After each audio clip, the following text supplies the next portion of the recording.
2013 sudah dinyatakan tidak berlaku. Ya. Jadi sebelum diberlakukannya Permen-Pan RB nomor 1 tahun 2023 secara utuh atau secara efektif yaitu 1 Juli 2023, maka pada periode 1 Januari 2023 sampai dengan 30 Juni 2023 ini adalah masa transisi. Ya. Jadi masa transisi ini perlu disiapkan berbagai macam hal ya. Jadi ini seluruh kementerian yang mengelola ASN ini semuanya sibuk ya. Tentunya banyak sekali pekerjaan yang harus disiapkan. Ya, mungkin mic-nya bisa di ini ya, mute ini agak mengganggu ya. Ya.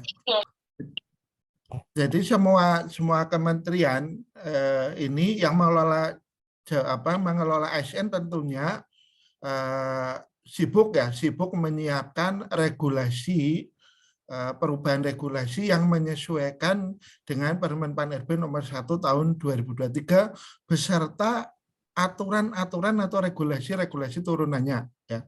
Kemudian aplikasi-aplikasi yang dikembangkan untuk mendukung perubahan ini ya. Nah, ada beberapa yang harus disiapkan ya. Dengan diterbitkannya nanti Permen-Pan RB nomor 1 tahun 2023 untuk jabatan fungsional dosen. Yang pertama tentunya Permen-Pan RB tentang JF dosen. Kemudian juga ada mandat untuk mengelola misalkan pedoman formasi jabatan dosen. Nah, ini juga harus diatur ya. Harus diatur, regulasinya dibuat, kemudian aplikasi untuk menerapkan regulasi itu juga harus disiapkan. Ini semua berjalan secara paralel yang diharapkan 1 Juli 2023 itu sudah kita secara penuh menerapkan Permen-Pan RB nomor 1 tahun 2023 dan menerapkan Permen-Pan RB tentang JF dosen yang baru dengan sistem aplikasi yang baru juga. Jadi perlu kita baca bersama-sama di sini ya. Jadi Permen-Pan RB nomor 1 tahun 2023 ini adalah Permen-Pan RB tentang jabatan fungsional ya.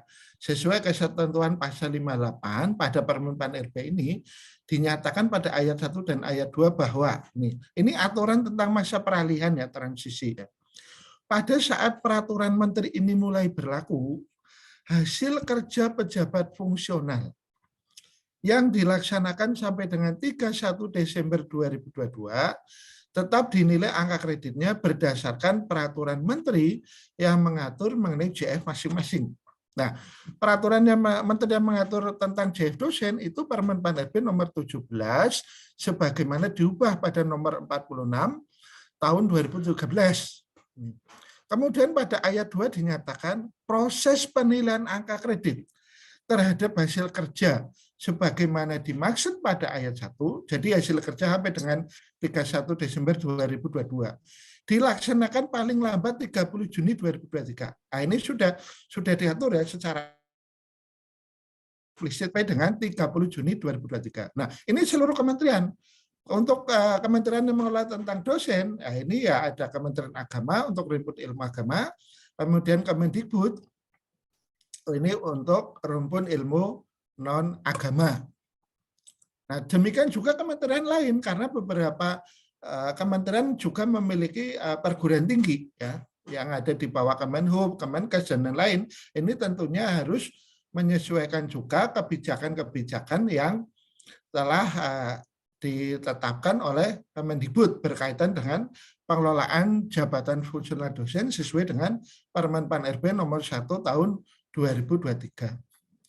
Pedoman pengakuan hasil penilaian angka kredit dosen mengacu pada Permen-Pan RB nomor 17, Junto nomor 46 tahun 2013 tentang jabatan akademik dosen dan POPK dosen tahun 2019 dan suplemennya beserta kebijakan-kebijakan perubahan POPK 2019 yang diterbitkan melalui surat edaran Dirjen Diktiristek. Ini berlaku bagi dosen di lingkungan Dirjen Diktiristek, Dirjen Diksi, dan perguruan tinggi kementerian lainnya, termasuk Kementerian Agama. Di sini dalam hal ini ya UIN. Ya. Pedoman ini mengutamakan prinsip kepercayaan. Ini jadi untuk pengakuan akredit ini prinsip trust, ya, trust kepada perguruan tinggi, ya, kepada pemimpin PTN atau LDT atau perguruan tinggi kementerian lain untuk dapat melaksanakan penilaian hasil kerja dosen yang telah diperoleh hingga 31 Desember 2022, ya. Jadi untuk yang pengakuan ini, ya, untuk yang pengakuan karena nanti sifatnya penilaian mandiri, kemudian divalidasi oleh pimpinan perguruan tinggi. Berikutnya, ya, ini kita coba lihat, ya, peta atau skema dari agenda-agenda kegiatan yang harus diselesaikan ini, terutama sampai dengan 30 Juni. Ya. Berkaitan nanti pengelolaan menggunakan JF yang baru, nanti setelah 1 Juli kita akan intens melakukan sosialisasi. Ya. Mungkin juga sebelum 1 Juli kita sudah mulai untuk kegiatan tentang sosialisasi sesuai dengan Permen Pan RB nomor 1 tahun 2023. Nah, ini kita coba di sini klasifikasikan kegiatan-kegiatan yang ada di masa transisi ini. Ya. Jadi yang pertama nanti ada hasil kerja dosen sampai dengan 31 Desember 2022 sekarang yang ini digunakan untuk kenaikan pangkat maupun jabatan akademik dosen. Ya, ini nanti dibagi dua. Yang usulannya sudah sampai 31 Desember 2022, ada yang mengusulkan pada periode transisi 1 Januari 2023 sampai dengan nanti misalkan 30 April atau 15 Mei 2023. Nah, ini kebijakannya bagaimana? Nah, ini kami coba di sini mungkin mohon izin tentunya dengan Pak Direktur Sumber Daya dan Diktiristek, mohon izin untuk menyampaikan ke Bapak Ibu semua. Jadi sesuai arahan dengan Direktur Sumber Daya berkaitan dengan koordinasi kapan masa unggah atau masa penyelesaian usulan-usulan kenaikan pangkat maupun jabatan akademik itu harus diselesaikan. Ya. Hasil koordinasi antara Kemendikbud, ya, yang dalam hal ini diwakili oleh Direktorat Sumber Daya dengan BKN, arahannya adalah atau kesepakatannya sesuai dengan Permen Pan RB nomor 1 tahun 2023, yaitu harus diselesaikan pada 30 Juni 2023. Ya. Jadi kami coba di sini, ya ini semacam ini ya, menyampaikan informasi baru yang kemarin kami berperan sebagai moderator pada saat sosialisasi yang kedua melalui Zoom, bahwa untuk usulan yang sudah diajukan sampai dengan 31 Desember 2023 ini kan penyelesaiannya sampai dengan 31 Desember 2023. Ya. Ini adalah sebenarnya usulan dari Kemendikbud, ya, usulan dari Direktur. Dalam hal ini latar belakangan atau rasionalnya tentunya ingin memberikan ruang bagi dosen agar bisa ada waktu yang lebih panjang. Namun demikian bahwa kalau kita melihat pada Permen Pan RB nomor 1 tahun 2023, di sana itu sudah diatur pada sebuah norma pada pasal, ya. Pada ketentuan transisi tadi yang kita baca pada pasal 58, penyelesaiannya itu harus 30 Juni 2023, ya. Jadi ya ini kita kembali, kita taat asas pada ketentuan yang sudah diatur oleh pemerintah, terutama dalam ini kewenangan dari Menpan RB, yaitu penyelesaiannya 30 Juni 2023 ini. Jadi untuk usulan angka kredit hingga 1 Desember 2022 ini berarti karya yang dihasilkan oleh dosen sampai dengan 1 Desember 2022 oleh PTN atau LDK atau perguruan tinggi kementerian lain, ini misalkan proses pengajuannya sampai dengan 15 Mei, penilaian dan penetapannya itu harus sudah gongnya itu selesainya 30 Juni 2023. Ya, ini tentunya bagi Kemendikbud ini merupakan pekerjaan yang sangat besar, ya. Jadi harus mengerahkan ini sudah Kemendikbud itu sudah punya ratusan tim PAK, ya, harus berapa kali. Nah, namun demikian ini tiap minggu itu ada penilaian terus, ya, ada penilaian terus. Karena apa? Untuk mengejar melayani dosen agar semua yang menjadi hak dosen itu bisa terlayani sampai dengan 30 Juni selesai, bisa diselesaikan apa yang menjadi tupoksi dari Dikti-Ristek di sini, ya, dalam melayani usulan kenaikan pangkat maupun jabatan akademik dosen. Dan kalau kita melihat pergerakan dari usulan ini naik ini, ya. Jadi kita ingat dulu pada saat masa transisi dari Kemenkoasbangpan tahun 1999 ke Permenpan RB 17 2013 itu juga terjadi penumpukan, ya. Dulu menggunakan berkas, saya lihat di lantai dasar gedung Dikti itu, ya, gedung yang dekat Hotel Century Senayan, itu terjadi penumpukan berkas yang sangat banyak. Nah, demikian juga karena sekarang sudah online, itu kita bisa pantau, itu pergerakannya itu akan memuncak nanti, ya, memuncak, dan kita lihat berapa jumlah dosen di Indonesia, ya, ribuan itu kan. Nah, tentunya ini menjadi tantangan yang harus dihadapi oleh Dikti-Ristek maupun Direktorat Jenderal Vokasi di dalam menyelesaikan usulan-usulan ini, baik penilaian maupun penetapannya, ya. Demikian juga di Kementerian Agama, ya, kebetulan kami kan juga diminta ikut membantu di Kementerian Agama, ya. Kita melihat proses dari usulannya itu juga meningkat, ya. Hampir tiap hari itu ada usulan, ya, baik LK maupun GB, ya. Karena kita bisa pantau dari aplikasinya, itu ada usulan, ya, usulan atas nama si A dari perguruan tinggi ini telah diajukan. Nah, itu tiap hari ada, ya. Jadi bisa kita bayangkan berapa banyak usulan yang masuk baik ke Kementerian Agama yang rumpun ilmu agama maupun di Kemendikbud yang non rumpun ilmu agama, ya.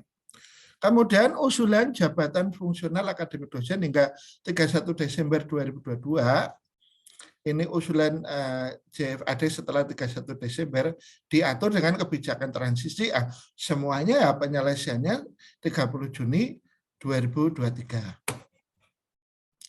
Kemudian catatan untuk memperoleh pengakuan, ya. Jadi apa bedanya pengakuan dengan penilaian kenaikan pangkat atau jabatan? Jadi ada dua kondisi ini Bapak Ibu.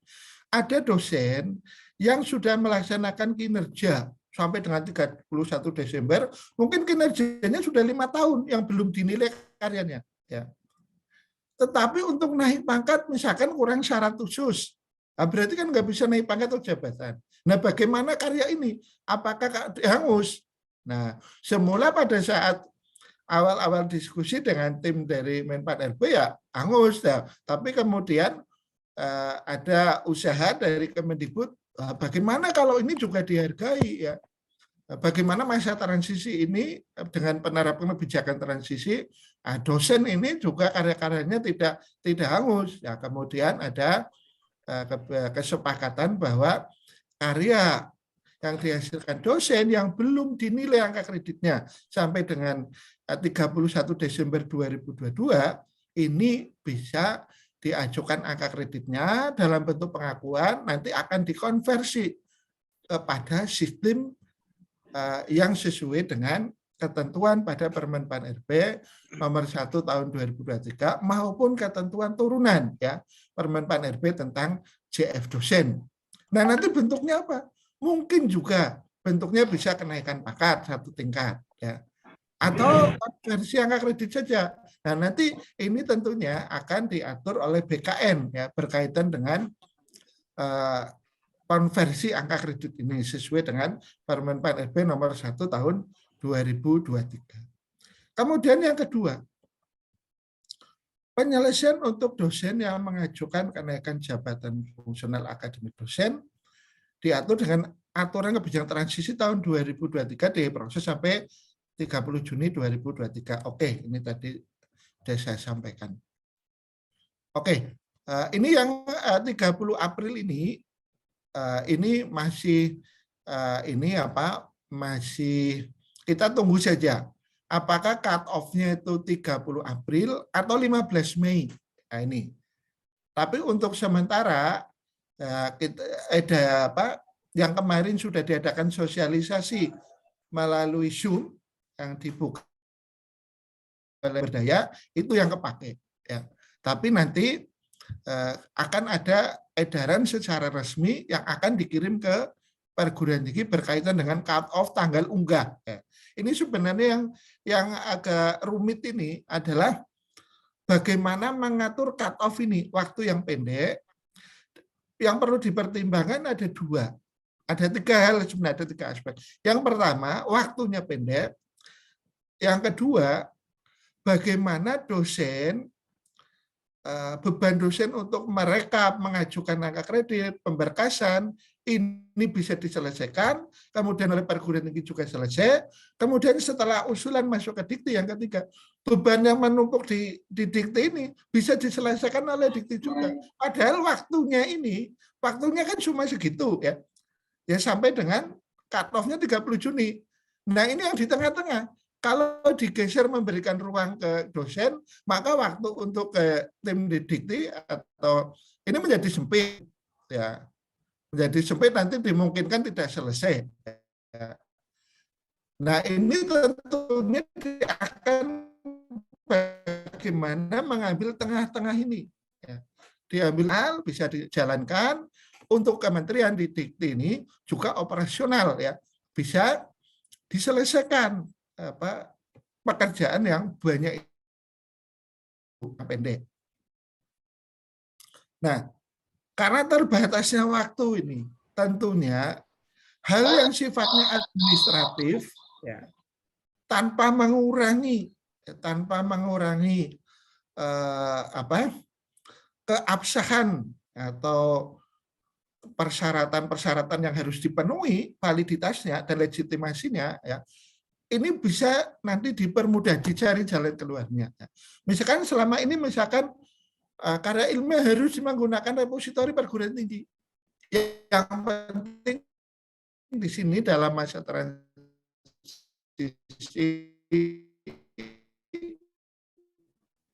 bagaimana itu bisa di-track, ya. Bisa dibuktikan bahwa karya itu valid gitu.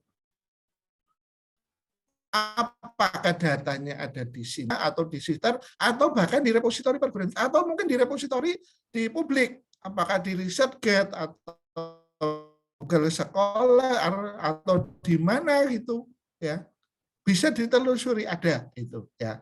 Ini sehingga pada saat dicek ini ada betul datanya ya. Ini jadi lebih fleksibel dalam masa transisi ini. Kemudian berikutnya ini. Jadi apa landasan hukumnya? Landasan hukumnya tentunya tadi sudah sebagian saya sampaikan ya. Landasan hukumnya ya untuk masa transisi ini jadi dari 1 Januari sampai dengan 30 Juni 2023 kita itu masih menggunakan Permen PAN RB 17 Junto nomor 46 tahun 2013 untuk apa?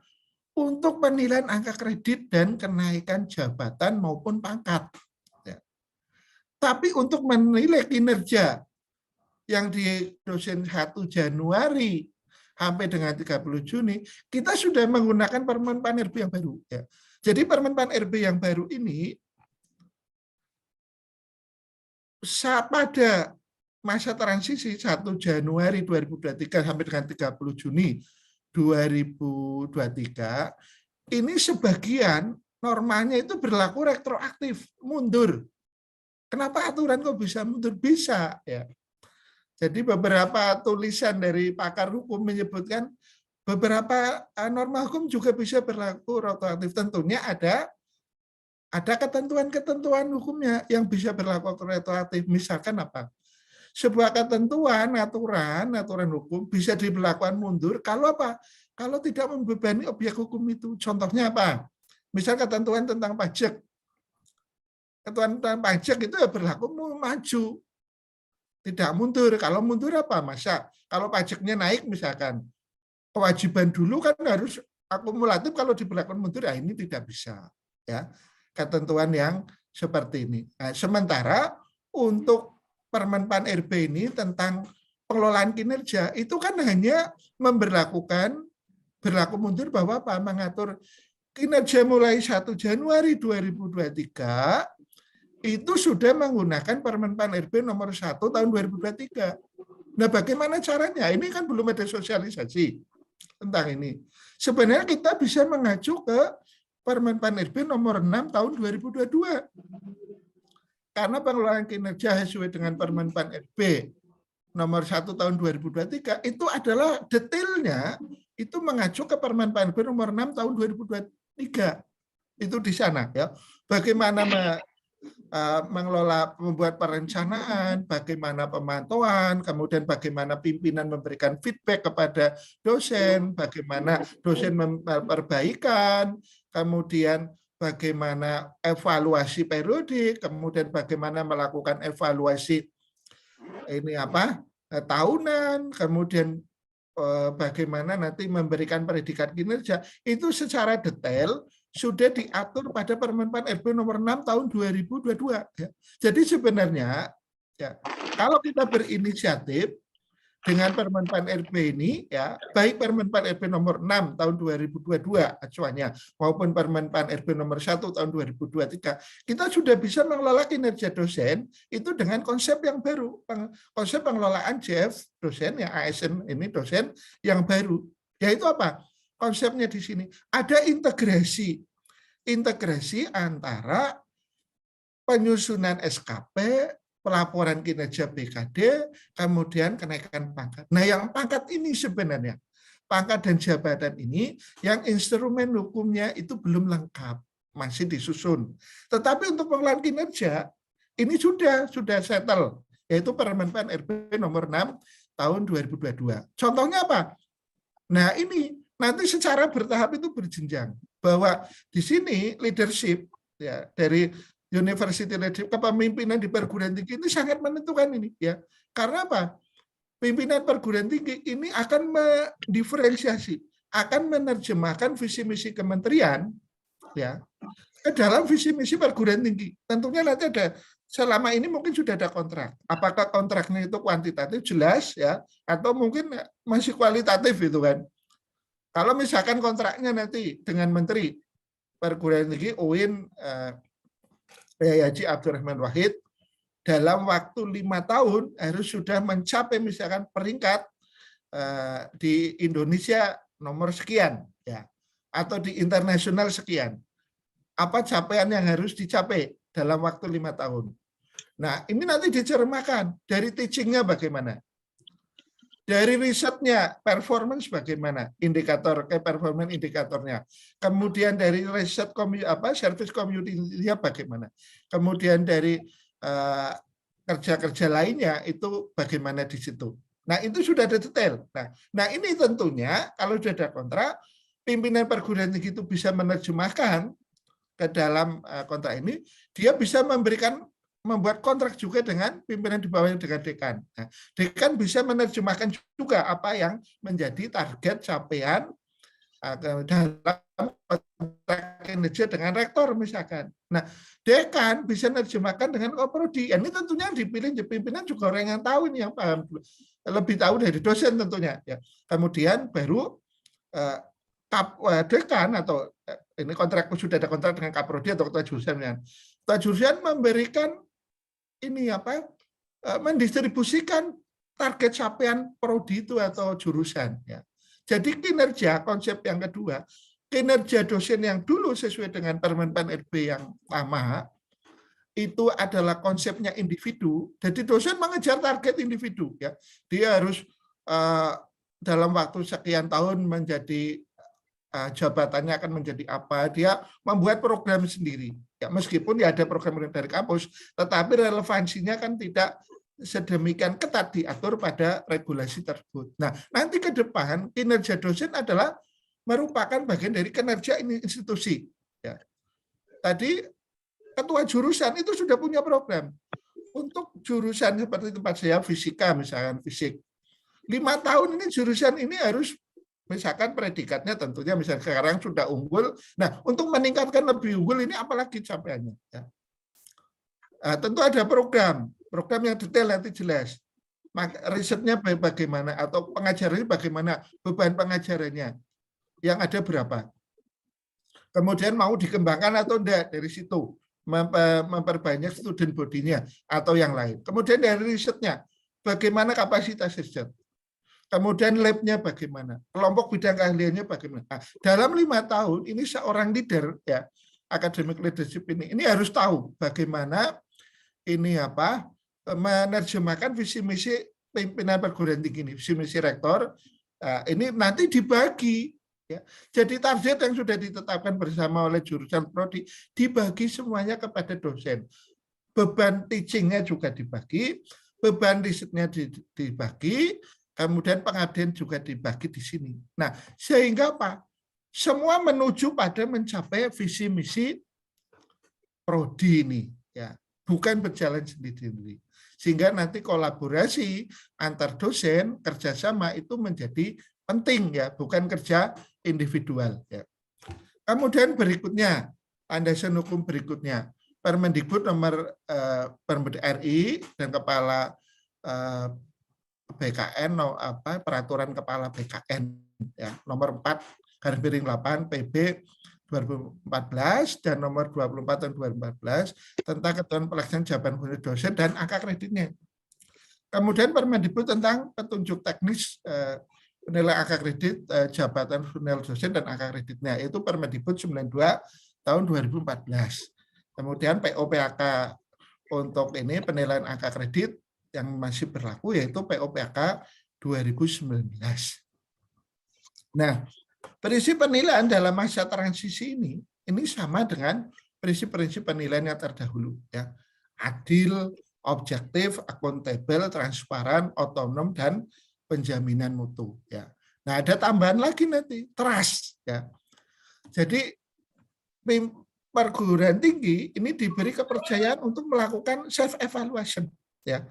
Dalam masa transisi ini pengakuan angka kredit bukan untuk kenaikan pangkat atau jabatan. Yang untuk kenaikan pangkat maupun jabatan tetap mengacu kepada Permen Pan RB 17 Junto nomor 46 tahun 2013, yaitu penilaiannya diajukan sampai ke dikti, ya. Tetapi untuk pengakuan ini cukup dinilai oleh internal di perguruan tinggi dengan prinsip adil, objektif, akuntabel, transparan, otonom, dan penjaminan mutu, dan saling percaya, ya. Artinya apa? Kementerian mempercayakan, mendelegasikan kepada perguruan tinggi untuk menilai sendiri, ya, di situ, ya. Kemudian tujuan dari kebijakan ini tentunya memberikan pedoman pelaksanaan pengakuan hasil penilaian angka kredit kepada PTN, LLDikti, perguruan tinggi kementerian lain sesuai dengan ketentuan peraturan perundang-undangan yang berlaku. Kemudian yang kedua, menjamin mutu pelaksanaan pengakuan hasil penilaian angka kredit dosen di PTN, LLDikti, perguruan tinggi kementerian lain. Dan yang ketiga, memberikan dasar pertimbangan bagi Direktorat Jenderal Dikti-Ristek, Kemendikbudristek dalam penetapan angka kredit. Kemudian apa manfaat yang kira-kira bisa diambil, ya? Ya, kenapa harus susah payah misalkan mengajukan angka kredit untuk pengakuan? Yang pertama, memudahkan pimpinan PTN, LDikti, dan perguruan tinggi pimpinan PT kementerian lain dalam melakukan pengakuan hasil angka kredit secara tepat sesuai ketentuan perundangan yang berlaku. Kemudian menjamin mutu pelaksanaan pengakuan hasil angka kredit di PTN, LDikti, dan PTKL, ya. Kemudian menjadi dasar pertimbangan bagi Dirjen Dikti-Ristek, Kemendikbudristek dalam penetapan angka kredit dosen. Oke, nah bagaimana ya, mekanisme pengakuan hasil PAK dan penetapan angka kredit dosen ini? Yang pertama, langkah-langkahnya, ya, dosen ini menyusun daftar kegiatan dan angka kreditnya terhitung mulai tanggal TMT SKA PAK terakhir, ya. Jadi TMT SK PAK terakhir bisa penetapan angka kredit dalam rangka naik pangkat maupun jabatan. Ya. Jadi SK penetapan angka kredit kapan? Artinya apa? Sesudah itu, karya-karya yang terbit sesudah itu berarti kan belum pernah dinilai angka kreditnya. Nah, itu yang diajukan untuk pengakuan angka kredit. Ya. Nah, ini sama formatnya pada saat kita mengajukan naikan pangkat maupun jabatan, yaitu ada unsur pendidikannya, penelitian, pengabdian masyarakat, dan ada penunjang. Kemudian angka yang kedua, sumber data hasil kerja kegiatan dan angka kredit pada poin 1 tersebut berasal dari sistem informasi Kemendikbudristek. Yang tadi saya sampaikan, bisa dari PDDikti, Sister, Sinta, Bima, atau sistem informasi yang dikembangkan oleh perguruan tinggi masing-masing. Ya. Atau sistem informasi publik, ya, yang itu memang bisa memberikan informasi untuk mengecek validitas dari karya tersebut. Ya. Misalkan diunggah di ResearchGate tadi, diunggah di misalkan yang ORCID atau yang lain, Lincoln LinkedIn atau apa gitu, saya sulit bacanya itu. Nah itu bisa juga dipakai supaya apa? Kalau dicek betul ke sana, oh itu ada informasi untuk dicek ke sana. Ya. Hasil yang ketiga, hasil angka kredit kumulatif dosen sesuai format A pendidikan, yang B penelitian, C pengabdian kepada masyarakat, dan D penunjang. Ini ditandatangani minimal oleh ketua jurusan dan diajukan kepada pimpinan PTN atau kepala LDikti atau pimpinan PTKL untuk dilakukan penilaian angka kredit. Langkah yang keempat, pengakuan hasil penilaian angka kredit oleh pemimpin PTN atau kepala LDikti atau pemimpin perguruan tinggi kementerian lain dilengkapi dengan berita acara sesuai format lampiran E. Ya. Jadi nanti kalau sudah unggah, jadi pertama nanti login ke aplikasi, unduh form Excel, itu ada di sana. Ini untuk operator untuk operator tingkat perguruan tinggi. Unduh form Excel, nanti Excel itu berisi adalah rekapan nilai angka kredit dosen yang sudah dinilai self evaluation ini. Nanti dientry di situ, baru diunggah.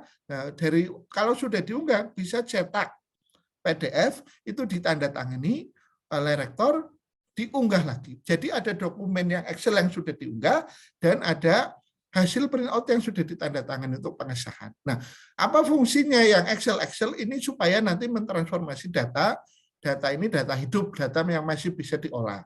Tapi kalau PDF ini adalah nanti bukti kesahan, dipakai pada saat ada pengujian, oh ini dokumen sah atau enggak, valid atau tidak. Ya. Kemudian yang kelima ini kan PTN, LDikti, PTKL membuat daftar nama dosen dan melakukan hasil penilaian angka kredit sesuai format lampiran F.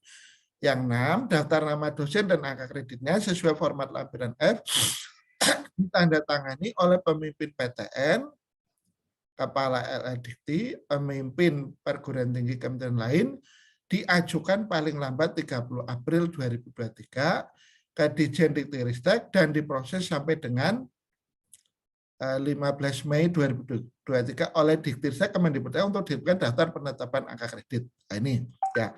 Ini yang 30 April dan 15 Mei ya. Untuk sementara Bapak Ibu ya pakai sosialisasi terakhir ya. Nanti akan ada update-nya bisa sama bisa ini tapi dalam waktu dekat ini insya Allah ya. Saya menyampaikan ini supaya ini jelas ya. Karena tadi yang posisi tengah-tengah ini kemarin sebenarnya sudah ditetapkan pas awal sosialisasi.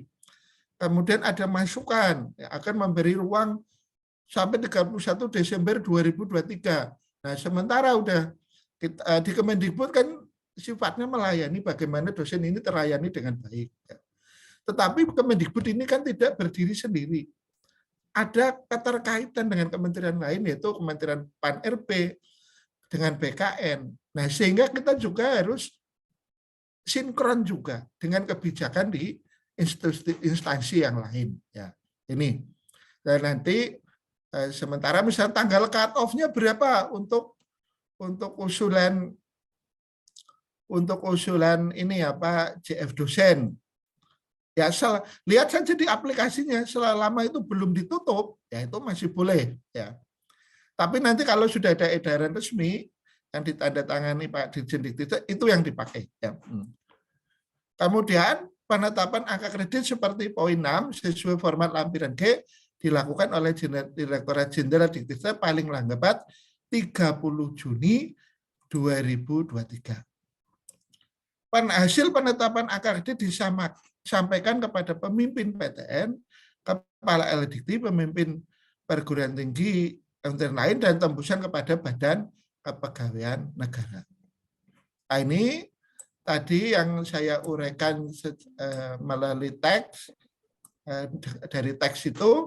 Nah, ini kalau kita lihat flowchart-nya seperti ini. Dosen pertama, tugas dosen apa? Dosen yang berminat atau ingin karyanya diakui angka kreditnya, ya menyusun daftar kegiatan dan melakukan self evaluasi angka kreditnya berapa, mengacu ke POPAK 2019. Bagaimana dosen yang tidak ingin mengajukan angka kredit? Ya boleh saja, itu kan hak. Ya. Tentunya nanti hangus ya kalau sudah berlaku aturan baru karena nggak ada rekaman data angka kredit yang sudah diperoleh, maka ya itu dianggap hangus, tidak nanti serta-merta setelah 30 Juni baru melakukan evaluasi sendiri, oh saya angka kreditnya sekian gitu ya, tidak bisa ya. Karena tentunya sistem ini melayani publik secara keseluruhan, itu ada ketentuan yang berlaku umum ya. Kemudian yang kedua, sumber data, sistem informasi Kemendikbudristek dan lainnya yang valid, ini sumber datanya ya.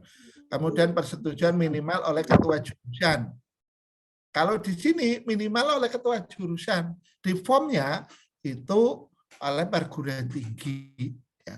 Pimpinan perguruan tinggi. Ya, supaya gampang karena yang di form itu yang diunggah itu kan hanya rekapnya, ya.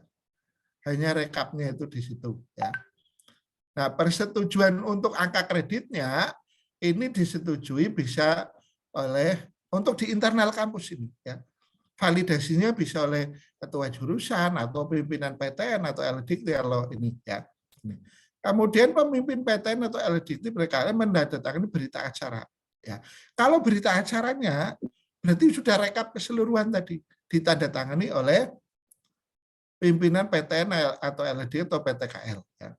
Kemudian berikutnya perguruan tinggi atau LDikti ini ya membuat daftar nama dosen dan pengukuran hasil PK, ini rekapnya tadi ya.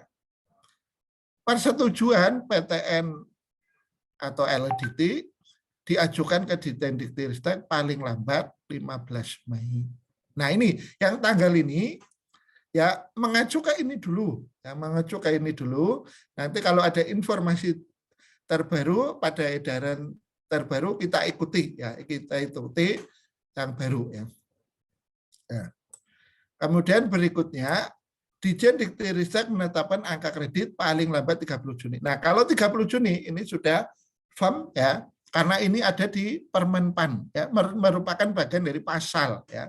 Pasal yang diatur pada Permenpan RB nomor 1 tahun 2023, yaitu pada ketentuan transisi.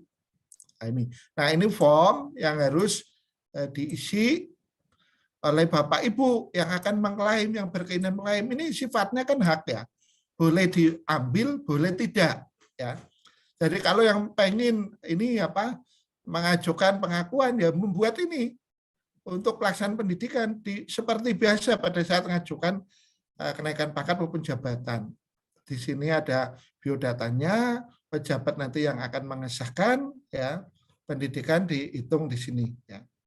Kemudian berikutnya yang penelitian sama, cara menilainya angka kreditnya juga sama. Nah, kalau di penilaian PAK untuk kenaikan pangkat jabatan ini kan oleh tim penilai. Pertama di perguruan tinggi dinilai oleh tim penilai perguruan tinggi. Kemudian diajukan ke Jakarta, ke Dikti, dinilai oleh tim penilai nasional ya, yang memiliki sertifikat sebagai tim penilai angka kredit nasional ini. Nah, ini ini kan panjang ya. Ada penilaian usulan dulu pemberkasan di rapat fakultas, kemudian universitas, atau di senat, kemudian baru dikirim oleh rektor, baru didikti juga. Ini yang usulan kenaikan pangkat maupun jabatan. Untuk pengakuan itu cukup oleh ini bisa ditandatangani ketua jurusan nanti untuk dupaknya ini. Tapi penetapan ini apa yang rekapnya itu berita acaranya, penetapannya itu oleh Dirjen angka kreditnya. Untuk rekapnya berita acara hasil penilaiannya itu oleh pimpinan perguruan tinggi. Kemudian ini yang berikutnya melaksanakan pengabdian masyarakat sama. Nah, pertanyaannya apakah semua karya yang dihasilkan dosen dituliskan tidak mengikuti porsi? Ya, silahkan ya. Kalau mau diajukan semua silahkan. Mau dengan ketentuan porsi, itu tidak diwajibkan karena ini sifatnya pengakuan saja. Memberikan, menginformasikan data bahwa Bapak Ibu selama sampai mulai dari TMT penetapan angka kredit terakhir sampai dengan 31 Desember 2022 itu ada sekian banyak karya tridharma yang belum dinilai. Dan jumlahnya berapa? Nah, itu silakan menurut self evaluasi diri Bapak Ibu sendiri ya di sini. Nah, berarti angka kredit yang dimasukkan maksimum semua ya silakan ya, maksimum ya. Tentunya di sini diharapkan ada peran perguruan tinggi untuk kontrol ya. Meskipun di pedoman ini tidak dijelaskan secara eksplisit, oh ini harus dilakukan pendampingan atau validasi oleh tim penilai. Apa benar enggak ya, apa angka kredit yang dimasukkan. Kalau di kebijakan yang di Kemenag, surat edaran Prof. Ali Ramdhani itu Dirjen Pendis ya, itu ada di sana. Ada norma atau ketentuan akan dilakukan pendampingan dan validasi dari ini apa karya tersebut. Nah, untuk di Kemendikbud jumlahnya banyak. Sistemnya trust percayaan. Nah, tentunya ini dibutuhkan inisiatif dari perguruan tinggi untuk ngecek ya, ini benar enggak yang diantri oleh dosen. Kalaupun yang diisikan itu tidak valid, itu nanti semua juga tidak diakui. Misalkan tiba-tiba di Singapura itu ya, 1.000 angka kredit itu kan, atau 2.000 itu. Nah, nanti yang diperoleh, ini kan juga pertama apa? Pimpinan jurusan bertanda tangan, rektor bertanda tangan. Itu di situ ada apa? Ada tanggung jawab. Tanggung jawab atas kebenaran data itu pertama. Nah, kalau ternyata rektor juga nggak ngecek, pimpinan perguruan tinggi udah apa adanya di ini. Nah, ini kan dasarnya nanti kan dari kementerian kan keabsahan ada tanda tangan itu berarti kan dinyatakan itu berarti sudah valid, ada dasar hukumnya mengikat di situ kan. Nah, pengakuannya berapa? Ya nanti mengikuti regulasi yang baru. Apakah 1.000 itu diakui? Nampaknya tidak. Ya. Nampaknya nanti ada cut off-nya. Maksimal itu berapa yang diakui. Ya. Itu pun dimungkinkan itu tidak naik jabatan. Ya. Paling naik pangkat misalkan satu level dari yang pangkat yang existing. Gitu. Oh ternyata angka kreditnya banyak ini. Ya. Cukup untuk naik pangkat. Bisa ya. Kalau kita mengacu ke Permen Pan RB nomor 1 tahun 2023 pasal 55 untuk dosen yang dia berasal dari penyesuaian ya. Penyesuaian JF yang lain itu ya di masa. Dia bisa mendapatkan kenaikan reguler 1 tingkat. Atau kalau tidak naik reguler dengan alasan lain atau dengan pertimbangan yang lain, yang kedua itu angka kreditnya mencukupi.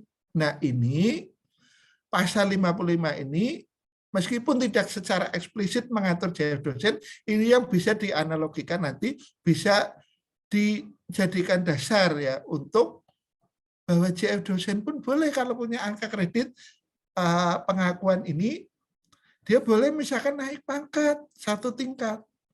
Karena dari kecukupan angka kredit sudah mencukupi untuk naik pangkat. Kenapa tidak?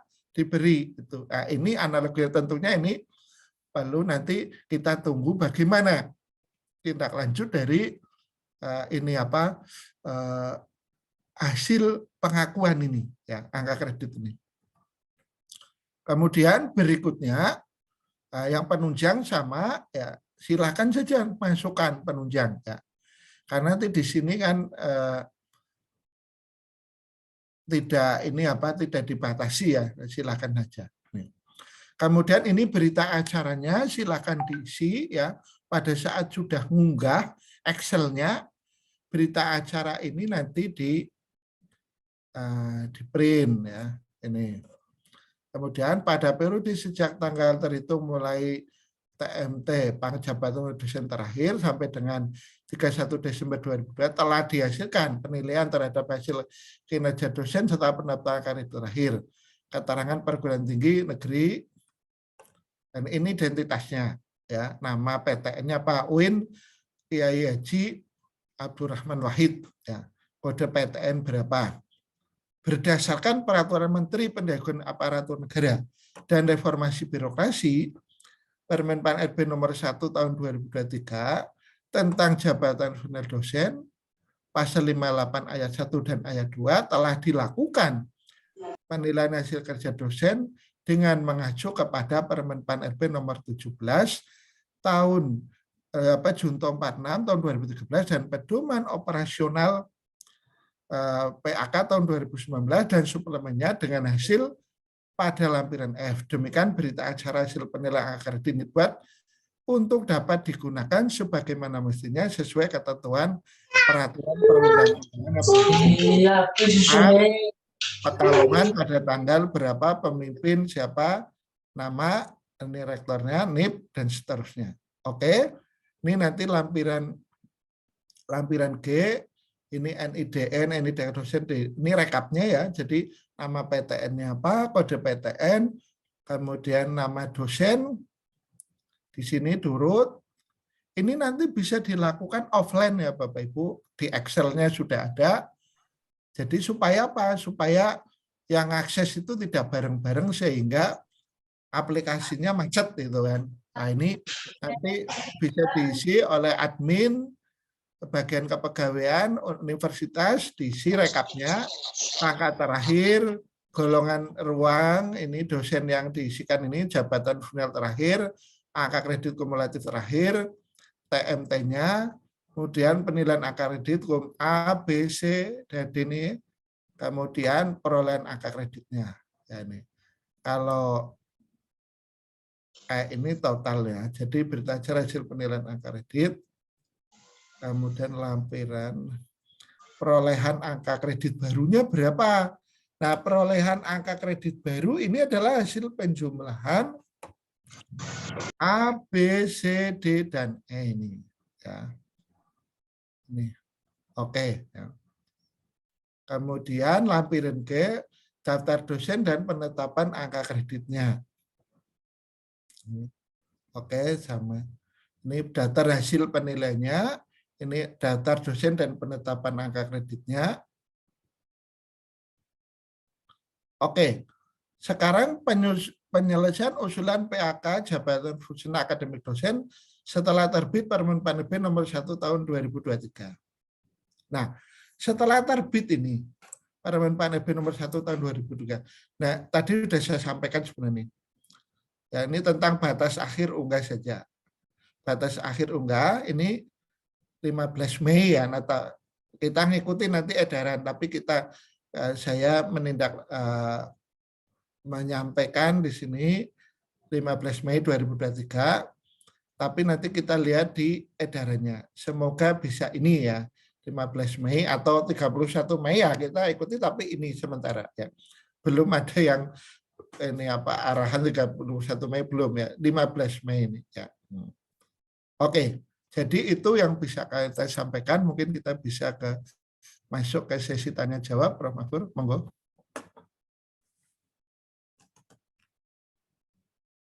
Terima kasih Prof. Tekno atas informasi yang sangat luar biasa terkait dengan aturan baru ya, jabatan fungsional yang tentunya dampaknya ke dosen juga ya. Ini paling tidak ada 3 poin utama ya yang bisa saya catat terkait dengan Menpan RB nomor 1 tahun 2003. Yang pertama ini secara ya merubah fondamen ya, merubah struktur ya kinerja kita, dan juga cara penilaian juga mengintegrasikan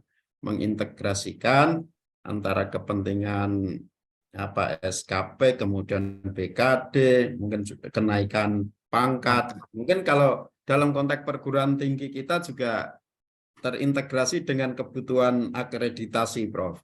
Ya, jadi ini terintegrasi semua kinerja-kinerja yang kita lakukan. Kemudian yang kedua, ini juga ada tugas tambahan ya, dan ini yang selama ini tupoksi kita ya, Tridharma dosen itu harus melakukan penelitian, pengajaran, dan pengabdian kepada masyarakat, tambah 1 tugas organisasi ya. Kalau di Universitas Kiai Haji Abdurrahman Wahid ini ada Perkin, Bro. Perkin itu perjanjian kinerja yang ditandatangani oleh Pak Rektor ya. Pak Rektor punya perjanjian kerja dengan Kementerian Agama. Nah, jadi Perkin inilah yang nanti di-share ya, yang nanti di-share bukan hanya sebagai tugas Pak Rektor saja dan para pemimpin pengelola universitas, tetapi juga semua dosen dipastikan nanti akan merasakan ya, akan juga punya tanggung jawab untuk memenuhi Perkin ini. Ya, kemudian yang ketiga dari paparan Prof. Tekno tadi secara garis besar, yang ketiga proses pengakuan kinerja kita yang ada 8 langkah yang nanti teman-teman dosen setelah sosialisasi ini bisa menindaklanjuti. Saya kira 8 langkah tadi yang disampaikan oleh Prof. Tekno. Nah, barangkali ada hal-hal penting yang perlu dipertanyakan atau butuh penjelasan lebih lanjut. Saya persilahkan kepada Bapak Ibu dosen, silakan.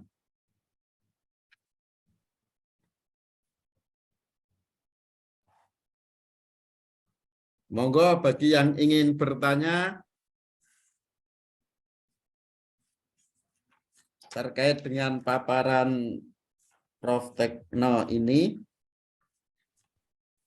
saya persilahkan.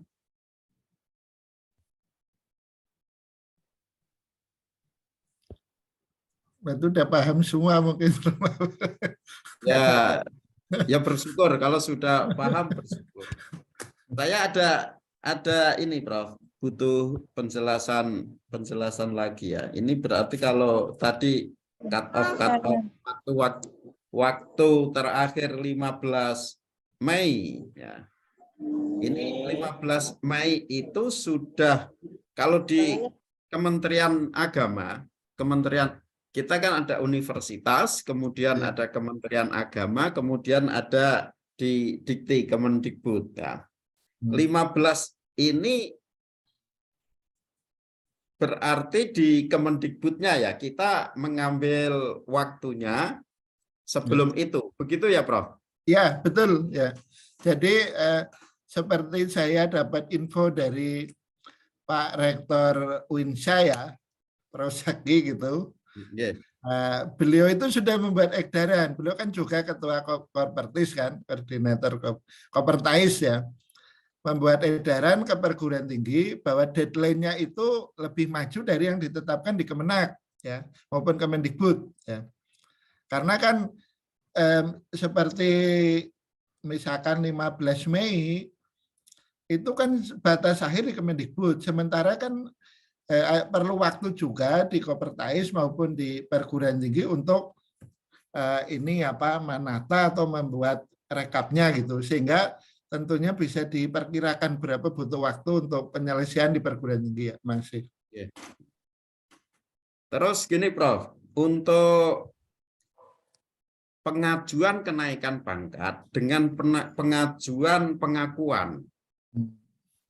Jadi ini di masa transisi, Ya. di masa transisi, ini kalau kita mau pengajuan kenaikan pangkat, itu masih memungkinkan atau tidak? Itu yang pertama. Kemudian yang kedua ini, kalau proses pengakuan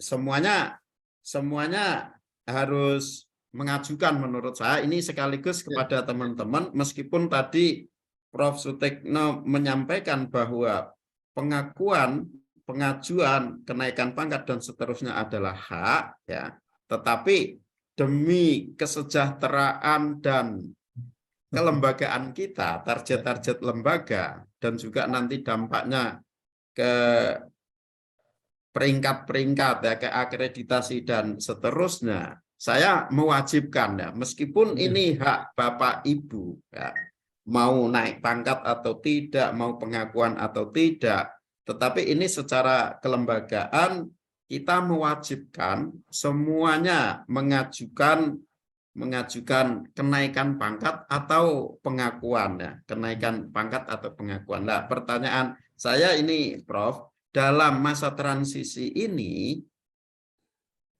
memungkinkan tidak kita mengajukan kenaikan pangkat reguler.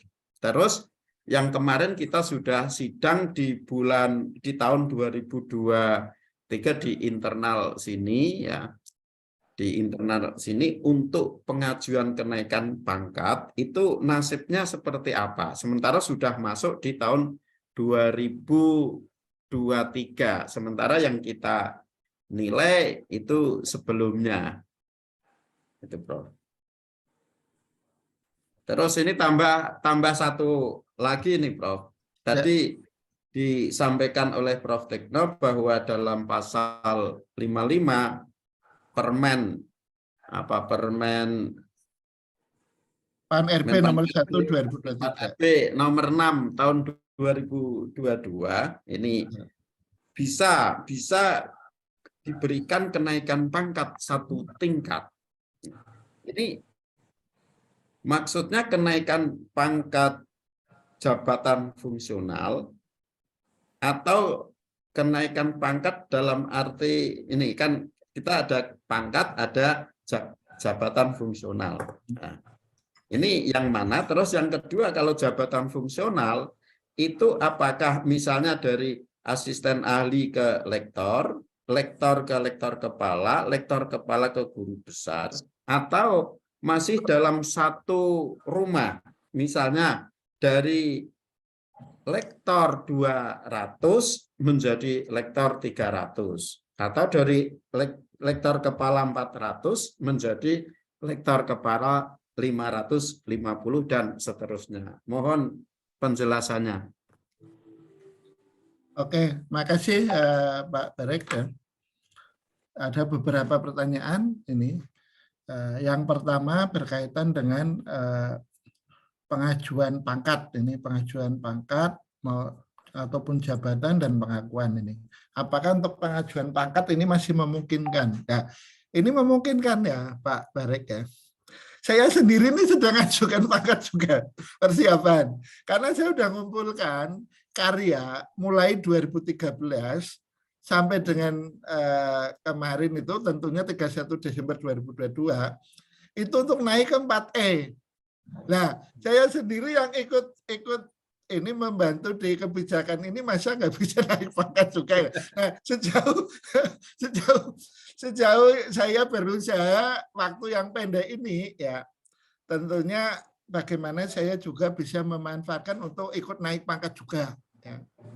Karena kita juga kerjanya kan nggak bisa ini ya hanya bergantung pada saya sendiri, tapi seperti membuat repositori, kemudian uji kemiripan dan seterusnya, itu kalau uji kemiripan udah selesai, tapi yang agak lama ini kita bergantung ke orang lain, misalkan membuat repositori itu ke pustakawan, itu butuh waktu.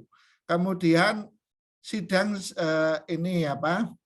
Penilaian kebetulan kalau di universitas saya ketua timnya mulai dari fakultas sampai universitas, sehingga bisa dimungkinkan kontrol waktunya bisa.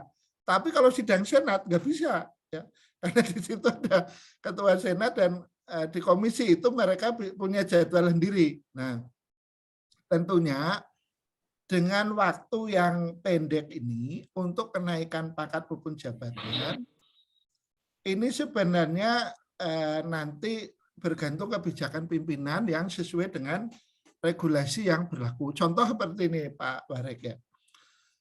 Ketentuan tentang tim penilai angka kredit perguruan tinggi itu sebenarnya kan boleh di tingkat universitas saja. Tapi pada prakteknya kadang-kadang di fakultas juga ada, di universitas juga ada. Sehingga jalan yang ditempuh dosen itu panjang. Mulai dari jurusan, fakultas ini dinilai oleh tim penilai fakultas dulu, direpatkan di senat fakultas, setelah lolos dikirim oleh dekan ke universitas, di universitas dinilai lagi oleh tim PAK universitas, dirapatkan oleh senat universitas, sebelumnya ke komisi profesor dulu, baru dikirim oleh rektor. Nah ini yang bisa diambil kebijakan oleh pimpinan untuk memotong, ya, memotong ini apa? Prosedur itu, misalkan di tingkat universitas saja penilaiannya itu sudah memenuhi sesuai dengan regulasi, sesuai dengan Permen RB nomor 17 Junto 46 tahun 2013, yaitu tim penilai perguruan tinggi menilai seluruh unsur karya tidak dosen beserta penunjang. Nanti yang penelitiannya dinilai juga oleh tim penilai kementerian. Itu cara untuk mempersingkat proses. Ini nampaknya dilakukan juga oleh UNSUD. Ya, pada waktu kami diundang ke sana, kemudian pimpinan membuat kebijakan, oh kalau begitu supaya cepat, penilai itu di tingkat universitas saja. Ini. Kemudian berikutnya untuk proses pengakuan. Ini memang hak dosen ya. Betul yang disampaikan oleh Pak Mahfur ini, saya setuju sekali ya. Kalau dilihat dari sisi dosen, ini hak dosen ya untuk boleh mengajukan pangkat maupun jabatan. Tapi dari sisi kebutuhan institusi, lembaga itu butuh tadi yang disampaikan oleh Prof. Mansur, bahwa untuk kinerja kelembaga itu dibutuhkan juga tentang performance dari kinerja dosen yang dikaitkan dengan kepangkatan dan jabatan. Ya. Kalau kepangkatan jabatan ini stagnan, nah nanti kebutuhan pengembangan organisasi perguruan tinggi, misalkan syarat akreditasi prodi, kemudian penilaian-penilaian yang lain, ini kan jadi ini stagnan. Untuk membuka prodi harus butuh profesor, tidak ada profesornya, itu kan. Untuk membuka pasca juga dibutuhkan misalkan GB dan LK. Bahkan untuk misalkan promosi di jabatan-jabatan di perguruan tinggi itu ada kebutuhan sudah menduduki jabatan fungsional level tertentu. Ini kan nanti kaitannya dengan itu ya. Jadi perlu juga sangat bagus kalau memang universitas mendorong mewajibkan dosen untuk sebisa mungkin mengupayakan untuk bisa mengusulkan ya pengakuan angka kreditnya maupun mengajukan kenaikan pangkat kalau dimungkinkan itu untuk bisa melengkapi syarat-syarat yang diperlukan. Ya. Tapi tentunya harus diverifikasi dulu ya Pak Warek ya. Jangan ya, berkas mentah dikirim ke Kemenak atau Dikbud ya. Nah ini nanti nunggu. Ya, tetap kita nilai Prof. Ya. Karena pernah juga yang di Kemenak, PAK Kemenak itu kok bisa diklik diajukan padahal belum ada usulannya. Masih kosong semua ini. Ini salah klik atau gimana gitu kan.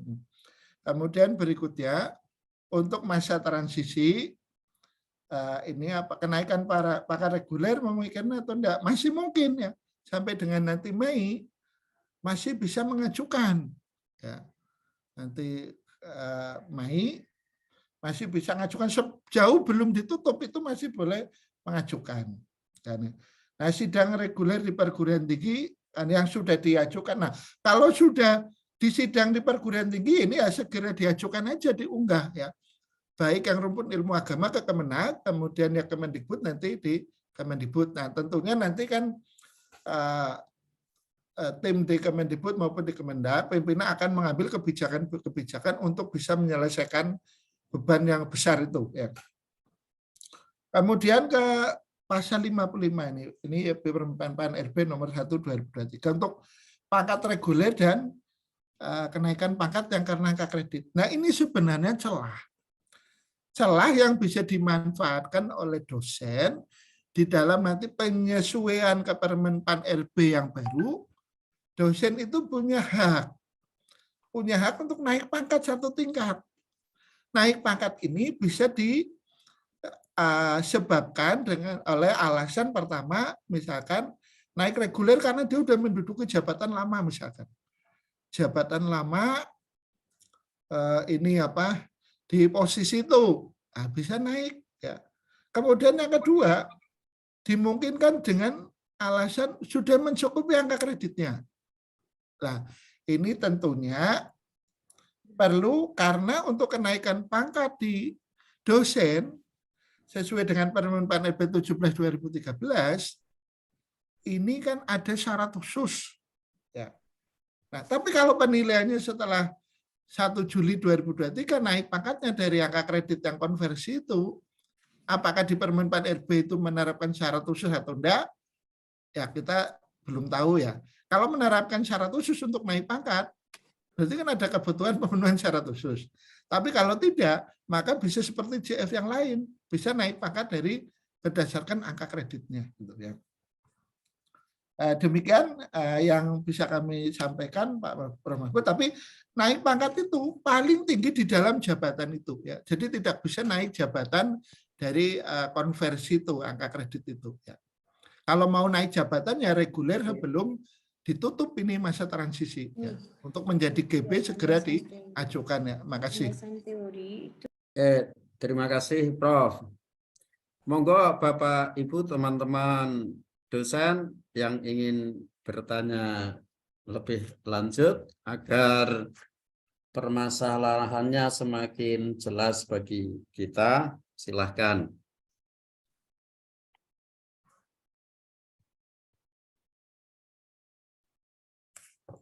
Dari pemirsa yang teman-teman yang sedang misalnya tugas belajar, monggo ada yang ingin bertanya tidak terkait dengan ini peraturan baru ini. Kalau monggo Pak Hasan. Menunggu teman yang lain bertanya ini Prof. Terima kasih. Ini tadi sudah dijelaskan terkait dengan kenaikan pangkat yang reguler ya. Dan untuk kenaikan jabatan fungsionalnya. Misalnya ini ada teman-teman sudah lektor kepala, kemudian kepangkatannya 4A. Nah setelah dihitung ini bisa naik menjadi 4B. Tapi belum bisa untuk maju guru besar karena belum memenuhi syarat khususnya.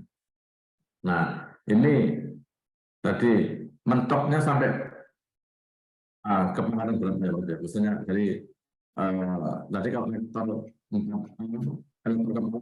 menjadi 4B masih memungkinkan. Kalau misalnya dari 4B, lektor kepala 4B mau naik lektor kepala 4C misalnya. Tapi belum mengajukan guru besar karena belum memenuhi syarat. Ini masih memungkinkan apa tidak, Prof? Terima kasih. Oke, terima kasih Pak Hasan ya.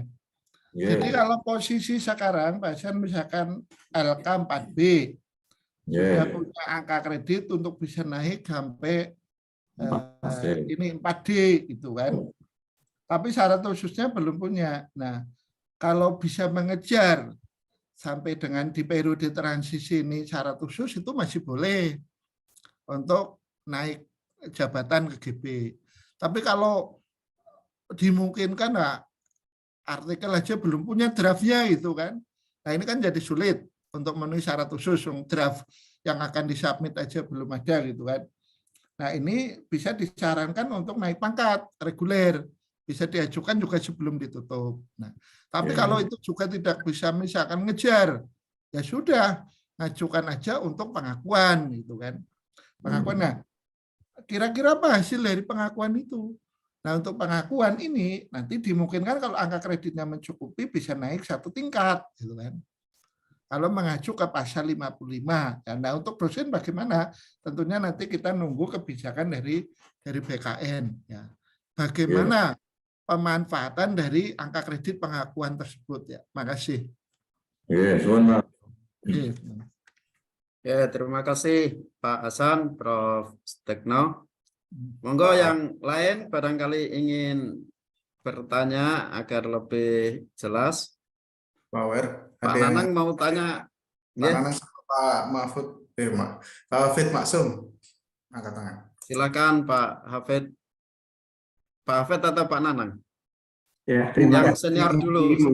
Senior dulu. Kalau yang lebih tua Pak Nanang sebetulnya. Oh gitu ya.